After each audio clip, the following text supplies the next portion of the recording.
ñi nga xamante ni ñoo nekk ci wàllu bi ngir waxtaanee lépp lu jëm ci wàllum processus bi mais ñu am lu ñu fa gis lu ñu fa seetlu kuréel bu bees gi ñu tuddee ATEL ñoom mel ni dañoo budde rek boycotté li nga xamante ni moo di réunion bi tey bi nga ko gisee ba pare dem sax ba njiit jëwriñ ci daal di yëkkati ay kàddu nit ñi pare bu ñu pour dem ci urne yi ban gis-gis nga am ci loolu wala jàngat bi. c'est vrai opposition bi da leen bett quand même c'est ça dañ jot coup de massue dañ topp fukka bi tuuti ba fàtte que ñëpp xamoon nañ ne assemblée bi dañ koy tas bu waxtu wi jotee et que ñoom ils se sont pas préparés en conséquence te ñëpp xam nañ ne bu ñu tasee assemblée élection anticipée la ñu jëm obligatoirement et qui dit élection anticipée aussi gis na tey jii décret la buy génn boo xam ne tey li nga xam ne moo nekkoon code électoral bi dafay am ay changements suivant décret présidentiel bi et loolu la tey ku bëgg ko ku bañ ko élection yi pour nga bañ a forclos tey délai bi dafa gàtt trop dafa gaaw donc su fekkee ne préparé woo benn préparation bi anticipé xam na ne dañuy dem ci élection législative anticipée foo jaar da nga am jafe-jafe et ils ont compris ça moo tax ñu teg seen suppa kànj boobu parce que wax naa ko waxaat ko suppa kànj bi ma gis mosuma ko rêvé sax ba gis ko malheureusement suppa kànja bi forox na ñoom avant sax ñu koy yàq parce que côté yi ak sipax yi tourné na parce que li ma gis ku ko lekk moom hôpital ngay jóge rek wala nga faatu fa yàllaaw donc c'est ça leur attitude c'est normal ils vont aujourd'hui se battre pour que élection yi bañ a am wala pour ñu repousser ko loolu la ñuy manœuvrer parce que quoi qu'on dise ils se sont pas focalisés sur l'essentiel am une prévision politique xam na ne inéluctablement dañuy dem ci ay élections anticipées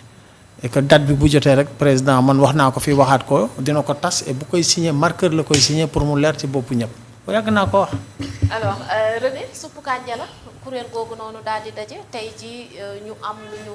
bëral ki nga xamante ni moo di jëwriñ ci wàllum intérieur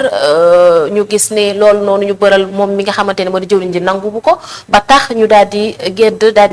génn ci boobale réunion jàpp nga ni kuréel gi comme ni mu ko waxee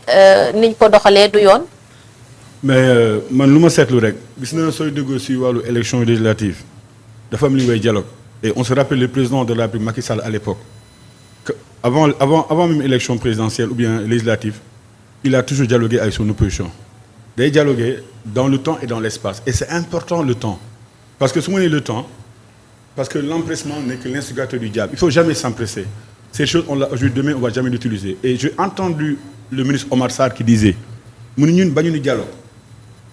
seen collègue yu bari xam naa leen nekk nañ fi avant on a assisté à plusieurs dialogues plusieurs négociations avec le gouvernement mais dafa am loo xam ne lu ñuul ci sow bi suñu déggee le ministre de l'intérieur je pense que aujourd'hui on doit le récuser parce que mu waxee nii pour man c'est pas transparent parce que il devrait être une personne neutre mais quand il dit que ces gens-là ne sont pas prêts parce que débat bi subi dafa metti mais man je me dis que c'est des propos indignes venant d'un ministre de l'intérieur de ce pays et en plus mu ne ñi ils sont pas si bien réorganisés mais attends ñun moom la mooy si yoon si boppam moom lan mooy liggéeyam dafa war a woo opposition bi toog waxtaan xool mais on sait le pourquoi on a vu une vidéo du président Bassirou Diomaye Faye mu def vidéo pré-enregistré ko teg ko dem yoonam après par la suite mu convoqué le premier ministre fera sa DPG tout le monde sait que le premier ministre Ousmane Sonko du mos a def DPG ça on le sait après mu jékki-jékki conseil constitutionnel wax mais tey conseil constitutionnel moo jël place au assemblée nationale pour ñoom li ñu bëgg a def nii c'est-à-dire que benn genre de hold-up électoral yi ils sont en train de faire et c'est la loi des contraires mooy déshabiller Saint-Pierre pour mieux habiller Saint-Paul aujourd'hui ils sont dans ce schéma-là ñoom pare ni seen lépp pare na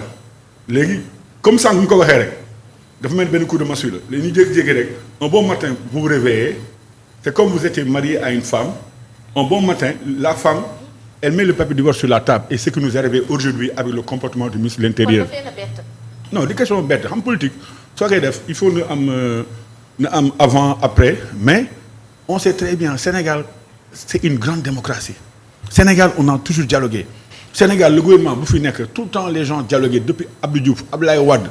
mais ñi on le sait c'est des gens yoo xam ne ils ont installé une culture de la haine une culture de vengeance en entendant le premier Sonko au Grand Théâtre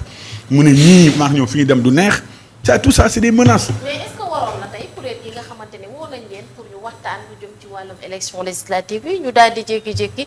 la ñu bëggoon xëy na peut-être am ñu ko ñu buddee wala ñu boycotté réunion bi. mais madame xam man damay gëstu si wàllu diplomatie lu bari ay relations internationales même quand deux pays se font la guerre dafa am ni ñuy woowee anglais di woowee de ceasefire cessez le feu les gens viennent sur une table de négociation mais su ñëwee toog ma ni gis que loo xam ne il faut qu'il y ait des préalables mais on est obligé de retourner man je me rappelle en 1997 quand j'étais leader du mouvement au Sénégal au lycée de la Poste on m'appelait Kabila on avait rencontré avec le ministre André Sonko Aminata Tall et Mamadou Ndoye mais quand on est venu avec le syndicat des enseignants on est venu présent pour montrer que nous sommes des républicains et ils ont fait la même chose c'est des républicains ils sont venus à l'appel du ministre de l'Intérieur mais su ñu ñëwee gis loo xam ne conditions yi leerul ils vont retourner et discuter entre eux à ce que leneen am ñu luy ñaan rek que nous soyons réorganisés hein, que nous soyons prêts mais ñoom su nekkee ñuy wax jubal jubbante su nekkee ñoom la ñuy wax il faut pas faire ñun ce que nous avons fait dans le passé c'est-à-dire que ñun dans le passé on a eu à faire du mal à la politique sénégalaise on a fait du mal. Ah, vous assumez? Non, man je l'ai toujours assumé. Il est comme ça. Je l'ai toujours assumé. Man j'ai été au PDS. J'ai quitté le PDS en 2004. J'ai dit dans une émission à 7TV à Mamadou Awa Ndiaye lu tax ma jógee PDS gis naa ko APR mooy kumba am ndey kumba amul ndey. Et pourtant je suis dans l'APR parce que dama gëm un jour viendra je serai seul sama propre tombe et entre Dieu et moi il y a aucun intercesseur et l'intercession se fera au moment où Dieu en décidera. Pour parler par rapport à ça man dama gëm tey ñu ni on veut dialoguer mais suñu demee ba ñoom ni gagné élection ni xam ne antul mais aujourd'hui on a un président qui est confiné dans son lit au palais avec un premier ministre encombrant aujourd'hui on a un président boo xam ne qui est comparé comme yaa ngi fàtte suñu maam yi ba ñu doon léebal toog si taatu garab bi tey président bi man jikko boobu la gisee si moom day toog si taatu garab mu am benn sët boo xam ne mu def ko lu neex jox sët bi tàngal jox ko benn aliment neex a taalal loo neex tey sët bi mooy wax luy xew la preuve vous l'avez vu et vous l'avez constaté on vous a menacé il a menacé la société civile il a menacé les entrepreneurs il a menacé tout le monde mu ñëw mu ne ñii DPG du am du ñu gis sama taxandeer mu jékki-jékki joxe ay décisions ni xëy suba président mi def ko mais aujourd'hui ñun lu ñu bëgg sax que élection présidentielle dafa war a anticiper parce que on n'a pas de président dans ce pays. D'accord alors Beyna. taxawaayu jóge ñu dégg wàllu intérieur taxawaay la boo xamante ne wala kàddu yoo xamante ne waroon na koo yëkkati ndax li nga xamante ni moom la waa ATEL daal di doxalee tey. waaw gis nga fi mu toll nii gars yi dañu leen duma yoo xam ne du suba wala ginnaaw suba dañuy yeewu dóor yi ngeen dóor moo metti te lii pour man lancement la rek duma leen doon bëri dem ci élection présidentielle yi population sénégalaise comprendre nañ moom il a avoué que ils ont fait trop de mal à la population sénégalaise population sénégalaise jël nag seen responsabilité en 2 mains toog xool bu baax ñan ñi nga xam ne ñoo leen di wax dëgg ñooy taxaw ci seen métit ñi nga xam ne ñoo un projet bi nga xam ne porteur d'espoir bu mën a libérer Sénégal ci guute gi mu nekk depuis 1960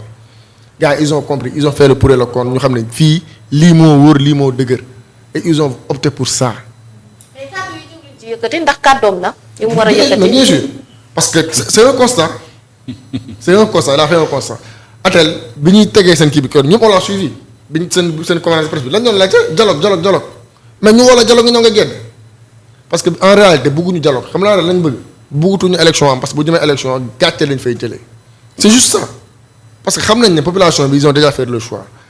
élection lañ jëm qu'il pleuve ou qu'il neige dañuy dem élection te élection yi mënuloo ñaax amul ko xamoon dañuy dem élection c'était prévu ñëpp xamoon nañ assemblée bi même ñoom waa APR bu ñu gagné woon du ñu gouverner ak assemblée bi c'était prévu ñëpp xamoon nañ ko te nag élection yi ñu dem c'est des situations exceptionnelles la situation exceptionnelle mesure exceptionnelle